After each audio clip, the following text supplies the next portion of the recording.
I've been saying for a very long time that immigrants are going to change the world and make the world a better place. Today, we have the ultimate Jewish advocate, ultimate Jewish immigrant coming from Uzbekistan all the way into the US, has been adopted into the Jewish community and has taken over and adopted the community that she's been a part of for so long. Stella, we really appreciate you coming on the Resilient Voices podcast. You are the definition of resilient voices. The mainstream media talks and pushes us and creates these fake narratives, but you have fought through it day after day to show the truth about what's really going on, fighting anti-Semitism by yourself. And there's a reason why you've been getting 15 million views a month just on Instagram alone, not including the other ones. We're really honored to have you on. We're really excited for this conversation. Thank you so much for coming on. If you can give us a 2-minute background, how you got to where you are, and what you said before to my dad is exactly what I wanted to hear again, and what everyone's going to hear from this podcast today. But don't forget, we share everything because we're immigrants too, so we have that common background. Exactly, she had a little tougher immigration. Well, thank you so much for having me here. So I am a Soviet immigrant to the United States from Uzbekistan, Tashkent. Nobody ever believes me because I look like a California girl. I did grow up in LA. But in 1989, my family fled Uzbekistan, and we left as Jewish refugees. We went through the whole immigration process where we lived in Italy. There's a lot of people I've met after October 7th who have similar stories, who reach out to me on social media and be like, I see so much of myself in you. I have a similar story. So we lived in Italy for 6 months. And then after that, we ended up in Sioux City, Iowa. We were adopted by a Jewish community in Sioux City, Iowa. We lived there for a year. And after a year, we moved to Los Angeles, California, which is where I grew up. I went to USC, got my degree in broadcast journalism. I was always the inquisitive type, got my degree, and then my journalism career took me all across the nation. I'm an Emmy award-winning anchor. I've worked in markets all across the U.S. My first job was in Bozeman, Montana, Butte, and then I got a promotion to Bozeman. My first big interview was Evel Knievel. I worked in Palm Springs, California. I worked in Tucson, Phoenix. I worked in San Diego. And so, my career, has been tremendous in local newsrooms across the nation. So when October 7th happened, when I got into this industry, first of all, I got into this industry because I wanted to be the voice for the voiceless. But never in a million years did I think I would be the voice for my own people fighting mainstream media bias. Well, do you find that there was mainstream media bias prior to October 7th? Like, why was there all of a sudden this big switch between what the mainstream was reporting and what was actually true? Has it always been there and everybody just ignored it? Has it just something turned? Like, what changed? Well, so you have to look at the deep-rooted issues that are happening in this country and how it's seeping into the local newsrooms. So I started to see the media bias the more I worked in a local newsroom. So when I started, I was very young. Certain things didn't matter to me. When I became a mother, I started to look at things from a different lens, and I started to see, oh, wow, this is not being reported this way, or this is not being reported this way. So I started to see it over the years. And then when the Israel-Hamas war happened, it was clear as day. And it wasn't just because all of a sudden the media became biased. It's because over the years, DEI has seeped into our schools, okay? DEI, it sounds good on paper, diversity, equity, and inclusion, but it's not a friend of the Jewish people at all. So when you have DEI and DEI, is in the universities, and then these students come out of these universities, where do they go? They go into our local newsrooms. They go into the corporate world or whatever it is. And so that's how the bias has grown in the newsrooms. And I've really been calling out the Associated Press because the Associated Press is the gold standard for news. So whatever the Associated Press says, the newsrooms reported that way. And so when the Israel-Hamas war happened, one of the first things that the Associated Press did was they said that Hamas were not terrorists, they were militants. So it was almost like the orders were given. It went to newsrooms and they weren't calling them terrorists. So whenever you say something and you repeat something, you say terrorists, Hamas terrorists, Hamas terrorists. If people were hearing that on a daily basis, they would call them terrorists. But now they're being framed as, a resistance movement. So is that where do you think the college campuses and the young students are getting their information? Because I thought they would be getting their information from TikTok and Instagram and all these other places. Absolutely. But how are they getting this information to call them militants to begin with? Where did this all core? Where did this information come to? How did it get to them? Well, listen, there's only 15 million of us, right? So we're already up against a battle. There's not that many of us. And then when you have big tech censoring us, when, the war happened, a lot of the Jewish voices were censored, so we couldn't even get our facts out there. I mean, the Hamas images that the Hamas terrorists recorded themselves were being censored because they were so bad, okay? So now we're falling behind. Then you have the DEI movement that was happening in the universities, and you have TikTok that these young people are on, and TikTok algorithm, it was a fact, was promoting that side. I was on TikTok and my stuff was being censored, and the other side was being promoted. So we had all of these forces up against us. Who is running it? That's the ultimate question. What is the goal to target towards anti-Semitism in the media? Like, isn't there a myth? I think the regular news and the conventional wisdom is that this is all Iran financed, Iran funded. It's been going on for years and years and years. And now this DEI finally has had a hook to put their hanger on and go ahead and to activate what was there before. Exactly. So to add to what David just said, I don't like to call it Iran because it's the Islamic regime, because the people of Iran equally hate the Islamic regime. But let's go back to just policy and politics. When the Iran nuclear deal was signed, the Iran nuclear deal really enriched the Islamic regime. So there were $150 billion that was released to the Islamic regime. Yes, a lot of the money was money that was frozen, and it was given. It was looked at as like the way it was sold to the American public. Well, it's their money, so we're just giving it back to them. So that money went back to them. And then so now and then sanctions were released. So like big major companies, corporations could now do money with the Islamic regime. The Islamic regime has all this money, and then they take some of that money in the Iran Exports Initiative and they fund it back. They fund it back into the U.S. and it goes into academia. It goes into other things like influencers. And what is it doing? It's brainwashing America, and it's working, David. Notice how it's working? You have people literally saying, oh, they're a resistance movement and Bin Laden was a good guy. I mean, do you remember when that video went viral? Crazy. Like, yeah, that was crazy. And these kids are getting it on TikTok. It's like you gotta look at it as an octopus. The Islamic regime has money, and it's also a proxy war. Why do you think Israel is in the situation that it's in today? It's funding the proxies. It's funding Hamas. It's funding Hezbollah, Syria, the Houthis, Yemen. That's why it's called the Ring of Fire. Basically, they want to fire on Israel from all angles to kill the society. Do you find that the Iranian powers are expanding and they're growing, or do you find that they're pretty contained because right now there is some awareness about what Iran is doing? Oh no, the Islamic regime. What is anybody doing to the Islamic regime? The Islamic regime is funding all of its proxies. It's still doing business. The oil, they have a lot of oil, gas money.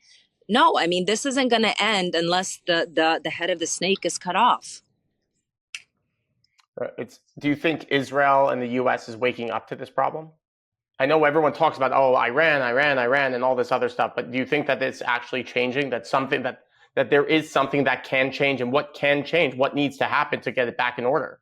Because it sounds like it wasn't a big problem, and it became a big problem. You need people in power to cut the head off the snake. That's what you have to do. And Israel knows what's happening. The U.S. knows what's happening. You have to know what's happening. If you're following geopolitics, you talk to smart people in politics and academia who say they see it clear as day. The Islamic regime has a lot of money, and they are the ones that are funding all of this. So why does it seems like when we're talking now, it seems so obvious that this is such a big issue, and Trump had cut off the funding for Iran and the Islamic regime, and it really strangled them. So, but it would seem like, why would Biden come in and overturn all that? Like, didn't he understand what he was doing? Clearly not, I guess. I mean, that's the only explanation. Well, you have to also, and this is without taking sides. It's just literally looking at strategy, right? And looking at what happened. So Obama was the one who signed the Iran nuclear deal. The Iran nuclear deal was sold to us as, if we don't sign this deal, Iran is going to have nuclear weapons. What they didn't tell the American people is Iran could just buy nuclear weapons from North Korea. I mean, they can buy weapons, right? So it was Obama Biden. It was the Obama Biden regime. Trump comes in and he cuts the head off the snake. Now we're back in it, and look at what's happening. And who knows who's going to be the president next? Depending on who the president is next, things will go in different directions. I mean, right now,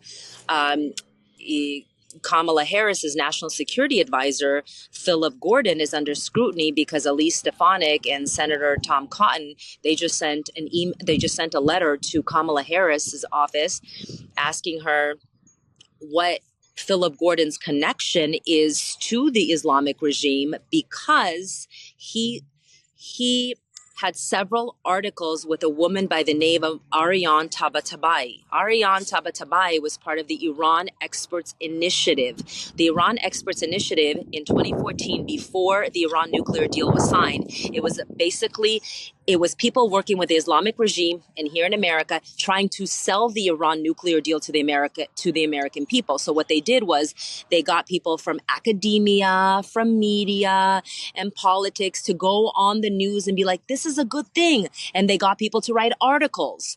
Well, Philip Gordon was one of them who wrote articles with Ariane Tabatabai. Ariane Tabatabai was a very close ally with Robert Malley. You guys aware of that name? Robert Malley was the Iran envoy to the U.S. Iran envoy. He was recently, last year already, I think it was April, he was suspended. But they won't tell us why. They're just saying that there was something, he had a secret security clearance revoked because there is a fear that he released some information to the Islamic regime. So there's all of this stuff happening, and you guys don't hear about it in the mainstream media. Yeah, because it also comes out to, you go down the rabbit hole of conspiracy theories. But this is not conspiracy theory. But this is not conspiracy theory, because you're talking about actual suspensions, and you're talking about actual congressmen that are sending letters to these different types of people. And you're talking about a really big problem. You're talking about like a serious, like real issues. And you have U.S. senators who are now basically saying, like Michael McCall, he sent a letter, and Jim Risch sent a letter to Anthony Blinken, saying, hey, you're not taking us seriously. Since June of 2023, we've been asking you, why was Robert Malley's Secret Service clearance taken away? What happened? What did he actually do? And there's articles online saying, well, in one of the letters, it was basically, it's alleged that there was some top secret information that was taken from his email that was sent to his phone, and then his phone got hacked by the Islamic regime, allegedly. Where did that information go? What was that information about? Was it about our national security? Was it about national security related to Israel? What was it about? We need to know. These are answers that America should have, but people don't really know that the story even exists.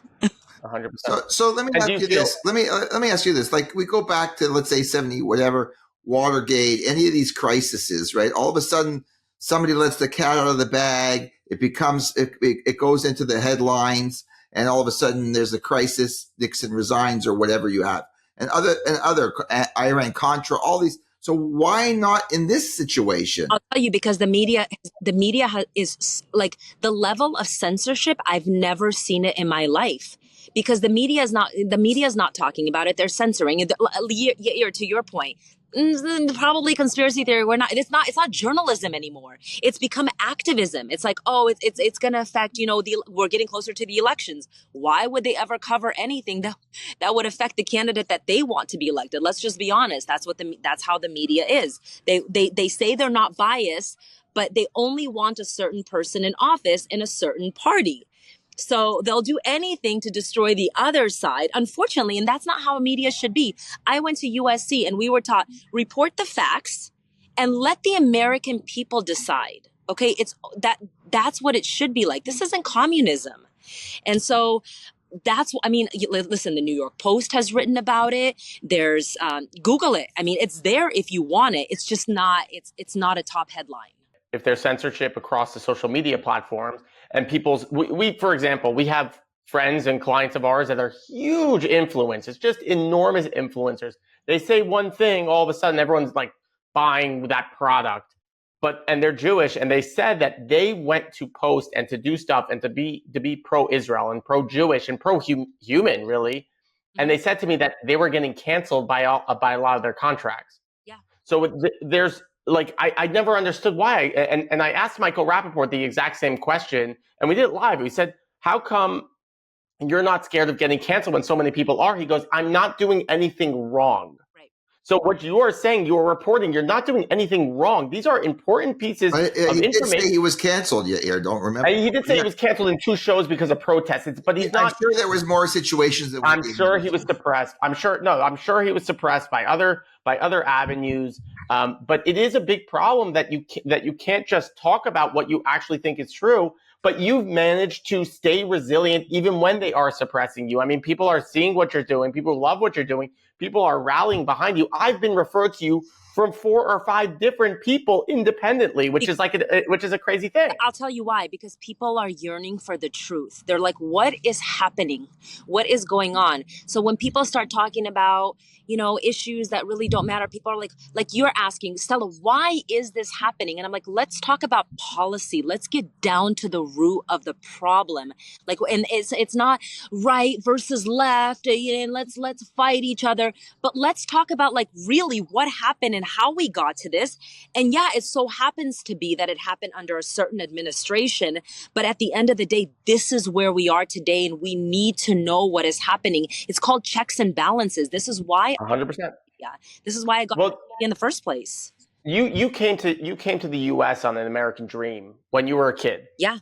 Which is so interesting, because I'm just thinking about exactly. We did too, yeah. And we did too. My dad came, he always said to us growing up, and really lately, and really in general, he always said, like, I came to the U.S., like we sacrificed to leave the comfort that we had in our house because there was so much opportunity here, and we pushed for this American dream, and we accomplished that American dream. I say that every single day. I'm living the best life that you could possibly have. Do you think the American dream still exists? Yeah, we just have to fight for it. And my dad always says to me, just like you, David, he literally stands there and if he's wearing pants and he takes his pockets out, he goes, we came here with nothing. This is what we came here with, nothing. And so this is why I still believe in the American dream, because my parents, I was a little girl when we left. We were 7 years old. And they tell me that, they brought me to this country to give me a better life and opportunity and freedom of speech. That's the most important thing, because growing up as a Jew in Russia, like, I knew I was Jewish. But did we keep Shabbat dinner? No. Did we keep kosher? The holidays? No, because you couldn't do that. My dad says growing up that when they celebrated Passover, when he was a child, he remembers that the matzah was delivered to his house in pillowcases. We don't have to do that in this country. And that's why I fight for the freedom of information. I feel like I was put in this situation for a reason. I was given this opportunity, and that's why I want the American people to know what is happening. And if this is my outlet, I feel like everyone serves a different purpose, right? For me, it's breaking down the news in the most simplest way so you are well informed, and then you can make your decision. Because guess what? This is a democracy. If tomorrow you want to vote for the green person, and then tomorrow you want to vote for the purple person, that's your choice. But now you have the information, and I want you to make the best decisions that you can make for yourself. And we should not be bullied. That's my biggest thing. The problem that I have now, and it's been going on for a while, is we're bullied into silence. So if you believe in a certain candidate for some, because you think this person's policies are better, you are in a cult. And it's like, why? We live in a democracy. You talk about, a threat to our democracy. So why are you bullying me for thinking that I think this person is a better candidate? This, like, let's say Donald Trump. If I believe he is the better candidate, then let me believe it. I live in a democracy. You shouldn't cancel me. If I believe Kamala Harris is the better president, let me believe that. But we shouldn't be silenced. But that's part of the problem. Is that you, Stella, are advocating, but I think with the advent of so many different sources of information, like I don't believe anything I read anymore. I don't believe anything. It's so many different sources. I just don't believe it. You're right, because I was asked that question. I was at an event over the weekend, and I was doing a panel on, mainstream media and how you get your facts. And people are like, well, how do I get my information? And I wish I could tell you back in the day, you used to be able to have an appointment with your, local news or your national news, and you get all that information. No, you have to read you have to dig in depth. There's a lot of things that are taken out of context. Sometimes you'll see a headline, and the headline, like the headline where, Majd al-Sams was bombed. And then I think it was the Washington Post. They had an article, and it showed the families, the Druze families mourning their children, but it says Lebanon bombed, and if you didn't know what was happening, you would think it was the families of Lebanon. Like, that was just taken out of context. Like, that is irresponsible journalism. How dare you? Listen, I can tell you, look, I follow a lot of sports, right? Right. And even comments from athletes, which means nothing at all to anybody, a lot of the times they blow them out of proportion. They're taken out of context. They take a snippet. They a snippet from a paragraph and now this guy's a big, he's a big pain in the neck and nobody wants to work with him. No, that's not what he was saying. He was answering a question that somebody asked him. Right. There's a lot of clickbait going on, and that's unfortunate. We live in a clickbait, and we shouldn't have to. It's very dangerous. I find what you're saying super interesting because it's really where the podcast world has really taken off. And that's where we have clients. We were supposed to be just financial advisors, wealth managers, talking about life insurance, talking about financial planning. And next thing you know, people are coming to us for a source of information. And we feel like we have this big responsibility that we have to take advantage of. And we have to take what this platform that we have and push to expand it as much as possible. And bringing people like you, like Harel Horev, if you're familiar with Harel Horev, he's like the leading expert on Middle Eastern terrorism, specifically for terrorist factions in Palestine. And he's talking about like, hey, this is what happened, and this is actually what the response is going to be, and this is the right way to fix it. And he goes on like the Al Jazeera in Saudi Arabia and like debates against these other people. Yeah. It's really amazing that what you're saying is you do have to break down the news, and it's very hard to decipher actually what's going on, which is why, for example, Joe Rogan is more popular than all the media stations combined in a day. That's just what's happening. Right. And this mistrust of mistrust of most reporters and most media stations is creating a semi-uprising of people that just don't want to listen to that anymore. Right, because they're like, listen, and people are willing to sit through a podcast for an hour as opposed to, tuning in for local news for 30 minutes and walking away with like, okay, I didn't learn much. There's a yearning for it. And that's why, my social media has ballooned and exploded, because I'm able to break down stuff really simply and say, this led to this and this led to this. You decide, this is the information. Now I've equipped you with information. Go research more if you want to. But at least it happens with us with like, we're talking to someone that's interested in life insurance. They say, I looked online. There was like 10 different opinions of 10 different things. Right. I don't know what to believe. I don't know what it is. I don't know what's true or not. So we take them through it step by step so that they understand and explain, and this is the view. But just going online, you get so many different opinions. I get that all the time.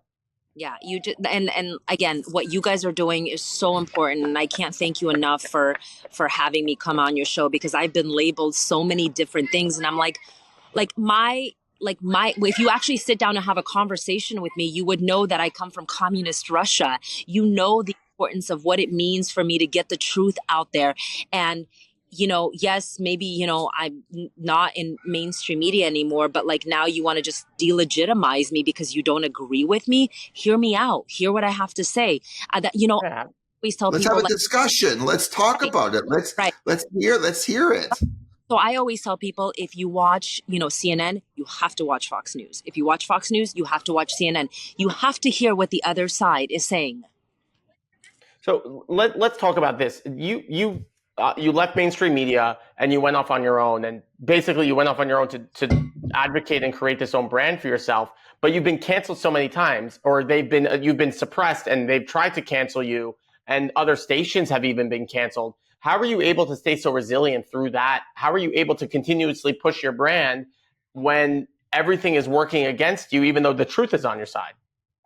That's exactly what it is I believe in the truth. And like I said, there's so much cancel culture going on there that I think America is also starting to wake up to it, because there's all these other issues. Like, I have 2 little kids, and I'm so passionate about parental rights and certain things that are happening, that I think there's a yearning, as for mothers and fathers out there, and people are starting to see, like, like for example, the Israel Hamas war, right? Like, a lot of people woke up and said, I've received so many messages of people being like, Stella, I consider myself a very, very smart person, and I thought, Fox News was garbage or whatever. And then, you started to bring up, certain facts, and now I can't unsee what I know. And so people are waking up in different factions. Like for a lot of us in my Jewish world, it's the Israel Hamas war. For other people, it's different things that they didn't agree with, maybe how COVID was covered, whatever it is. You know what I'm saying? There've been so many things that happened in the last couple of years. Yeah. Your dad must be very proud of you. Listen, looks like we're coming to the end of it, but I got to ask one important question before we stop. What was Evel Knievel like? Okay, so Evel Knievel, when I interviewed him, it was already like towards the end of his life. He was awesome. He was on a ventilator at that point. Oh. But it's like, to know a man that was like so tough, and then, not as vibrant. But I have to find those videos. Gosh, the days of social media were great. This was before Facebook was around. A long time. Evel Knievel. I mean, he was an icon. I know. So my first job in journalism, I graduated from USC and I went to Butte, Montana. Envision a California girl landing in Butte, Montana and being like, what is this mining town? And then when I got the opportunity to interview Evel Knievel, I was like, this is amazing. And then I went to my boss and I was like, listen, I got to go to a different city. And they gave me a promotion to Bozeman. Was he there in Montana? Evel Knievel was there on the ventilator? In Butte, Butte, Montana. That's where he lived after that, at the end of his life? Yeah. Wow. Is that where he was from? That's where he was from? I don't remember. I need to Google it, but he was in Butte, Montana. Yes. Wow. So let me ask you, we got one more question for you, or 2 more questions for you. Number one is, you've been obviously so resilient through this really challenging time, and you become a voice for a lot of different people out there, and people are noticing, and it's really amazing, and we hope you continue doing it. But you have this moment in your life that you are able to pull from when things get really challenging. It is lonely out there. It is challenging out there when you're doing this on your own. Yes, there are people who are standing next to you and fighting with you. I do this with my dad, and it still gets lonely even for us. We go, is anybody even listening? Is what we're doing even changing anything? Where do you draw your strength from that you're able to continuously push and continuously go forward, even when you've gotten so many obstacles thrown at you? I get it from my parents, being immigrants who came to this country with no language, leaving everything behind, and having to start completely over. I always go back to this day. I remember it was a weekday, and I was a student at USC, and I was in bed, and I was like, gosh, I had a long day yesterday. I don't feel so good. I think I'm just going to take the day off. Here comes my dad knocking on the door. He's like, hey, it's like 6 o'clock. You're still not, getting ready. And I was like, I'm just like, I think I'm going to take the day off. He goes, excuse me? He's like, I'm going to work. You're not taking the day off. We live in America, and I want you to be successful, and you need to go to work. So get up. And he just closed the door. And my dad's one of those men. He's a man of few words. But when he speaks, I literally was like, you know what? He's right. And so I never, ever give up. Like, at any time, anytime I have, when I wanted to leave mainstream media, it wasn't mainstream media. When I was living in Tucson, Arizona, and I wanted to get closer to home, but I wasn't really sure if I could, I didn't have a job yet in California. I kept sending out resumes. Mind you, I've been doing this for many years and I had all this experience and I couldn't get a job. And I called my parents and I said, you know what? I think I want to leave my job and just walk by faith, not by sight. I have all of this experience. Just come to California and see what happens. And my dad goes, if we could leave Russia with nothing and you have an education and you have all of this experience and you mean to tell me you're not going to find a job, don't even think twice. And those are the moments that I draw my strength from. Yeah, I mean, it's a beautiful thing that you have such a deep relationship with your family. I feel like I have the same. My dad had the same with his parents. You know what my father used to say? Like I would go to my father like Friday morning or something and say, Dad, I'm not really feeling well. My dad would say, okay, you go to school now. And then when you come home, you could stay in bed the whole weekend. Yes, I did. Somehow I was fine. But isn't it amazing how, like, David, you're probably your dad now to your children, because I am my mom and my dad to my kids. Like my daughter, I picked her up from camp and she's like, Mommy, I don't want to go to soccer today because I'm not feeling well. I was like, that's all right. You'll just do an hour and then you can come home and you can rest. And she's like, okay. I hear my own kids saying to their kids what my father used to say to me. Yep. It just, like we become like, sometimes I'm like, gosh, I sound so much like my mom. Which is fine. I'm fine with that. Yeah. Your mom was a little tougher than you are, Dad. But my grandmother weakened at like 88. She started to loosen up a little bit. Yeah. I think that was really her prime. My mother. Yeah. I remember going to her and she was like, I was like, oh, Bubby, can I take a shower? She's like, just to test her, because we weren't allowed to shower like in her house when we were growing up, which is a ridiculous thing. We would go up to their house. We would drive 9 hours and we would have to shower with a hose like crazy people outside.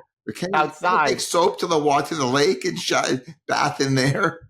It was crazy. And there was like leeches. Like my brother got hit with the leeches. Like, so you're like showering, you're like avoiding the leeches. It's crazy. And then like by like 88, 89, we're like, Bubby, can I shower? She goes, yeah, no problem. We're like, what happened to you? Yeah. We're like, this is pathetic. We're like blasting her. It could be 100 degrees in the cottage. So his dad put on the air conditioning, put it on for about 3-4 minutes. And then he would look at me and says, okay, that's enough, and shut it off. Well, the good thing is we aren't who we are like 5 years ago, 10 years ago. We're always growing and always becoming, better people. And that's exactly what this podcast is about. Exactly this conversation is we're constantly growing. We are constantly pushing. We're constantly striving to do more and really get through. And we're fighting for ourselves. We're fighting for our existence. People are like, oh, you should stop fighting. What are you talking about? This is our life. This is our community. We watch out for each other. There were people in the U.S. that took a family, that Jewish people in the U.S. took a family from the Soviet Union. They didn't even speak English, and this is how we are as a community. So we have to fight for ourselves, and we have to continuously do this. There is no fatigue for your own existence. There is no fatigue for our own survival, and that's really what you're doing. You're fighting for your survival, for our survival, but you're fighting for the Jewish dream, not just the American dream. The Jewish dream that we are good people. We fight for the truth. We fight for more and better, and we want a better future for the world and for ourselves. And that's really what you're doing. So we're not going to. I was talking to a CPA friend of mine today in Indiana. So we're saying, oh, what's the difference? We're talking about, Israel goes and saves the hostages in Entebbe. And then when America goes, they mess it all up, right? Everybody, whatever. That doesn't work when they try to recapture. What's the difference? He said to me, not Jewish guy or anything like that. He says, because Israel's fighting for their survival. 100%. They have to. For America, it's a pinprick for them. Okay, so a couple died, big deal.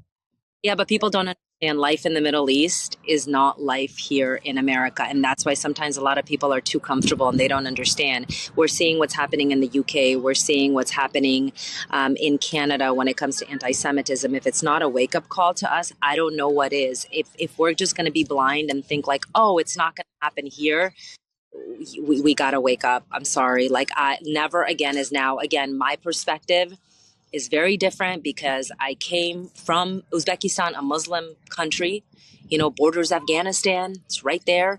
And so the stories I've heard from my grandparents, and my grandparents are from Ukraine, the stories, there of, anti-Semitism in Ukraine. So I grew up with all of this and I take it very seriously. And it's not like, oh, it will never happen here. No, and we have to not let it happen here. We can't be blindsided to what's actually going on. I see it all the time in the media that they're talking, let's say they're talking to a politician, for example, like Bernie Sanders, who's horrible in itself. If you're a Democrat or Republican, Bernie Sanders, in my opinion, is horrible. But they said to Bernie Sanders, okay, well, he goes, well, Israel has to stop what they're doing. Okay, but you said Hamas has to go. So what should Israel do? Oh, I'm not a military expert. I'm not a military expert. Right. That's the classic one. They have to do this and this, but when it comes to, you know what, I don't know. But they should figure it out. Well, and here's the problem: is right after October 7th, a lot of people became, experts in the Middle East and experts in. Yeah. Never step foot in Israel. Don't even know, Israel's an apartheid state. Genocide is happening. Don't even know what's happening. They trust, the Gaza Ministry of Health, which is Hamas, with the fake numbers. It's just, the stuff that's been spread about a Nakba. It's like, people, do you even know what a Nakba was? The fact that, it was a lie to the Arab people to get out and leave, and then the Jews would be killed and then you can come back. Well, the 2 million Arabs who didn't leave became Arab Israelis. Like, there's like all these things that people have no idea about, and they're like, oh, it's another Nakba. And it's like, no, you don't understand what's happening. So it's just so much, people are so misguided and so uneducated. It's really sad. Well, Stella, thank you for what you're doing. Can you tell us where people can find you, how people can reach out to you, how can people can book you and get you to come and speak at their speaking engagements and things like that? And how can we support you, because you're supporting so many people? Thank you. Listen, I do it for our people, and I'm most active on Instagram, Stella Inger Escobedo, Stella. You'll write it down, INGER ESCOBEDO. You can find me there, and Stella Esco TV on X. Where else am I? I'm on TikTok. I think it's Stella Esco TV as well. So you just Google me and you can find me. You're not doing the dancing on TikTok. I can't see you doing the dancing on TikTok. Your daughters will kill you. But Stella, thank you so much for coming on. We really appreciate what you're doing. I'm sure your daughter is kicking ass at the soccer game, I'm assuming. Yes, that's why I'm outside here in a quiet area, nice breeze, and I'm able to do this with you. Well, we're in Hurricane Debbie, which is my wife. So Debbie's my wife, but it is a question if it's the hurricane or it's my wife that's causing this. But Stella, thank you so much for coming on. Thank you for using your voice and your platform to stand up for the Jews. And thank you for being a resilient voice when it looks so scary. And thanks for being so positive and having fun with us. And my dad loves Evel Knievel, so he really was excited. Yeah, you had no idea about Evel Knievel. No idea. I know the name. You know the name, but you don't know what it meant to my generation. Exactly. But let me tell you who else I met. When I was in college, I worked at a bank, and Marlon Brando came in. Oh, come on. Even Yair knows Marlon Brando. Of course I know Marlon Brando. But a young Marlon Brando. Yeah, but my dad... Not the 400-pound Marlon Brando that was at the end of his life. Yes. The Godfather. Everybody knows The Godfather. I know who Marlon Brando is. But the difference is my dad also got excited for this guy named Zev Brenner, whose primetime TV is Saturday night at midnight. That's his primetime radio. Talkline Communications. My dad got excited for that, celebrity too. Dad one day, okay? And our kids are going to make fun of us. No. Oh, yes. Mine already do. Like what, Mom? My kids make fun. My kids, right now they're good. Right now they're rock solid, but they're young. 3 years so old. Give them a chance. Yeah, give them a chance. They'll get into it. Thank you for having me. Stella, thank you so much for coming on. And thank you everybody for listening. We'll see you on the next one.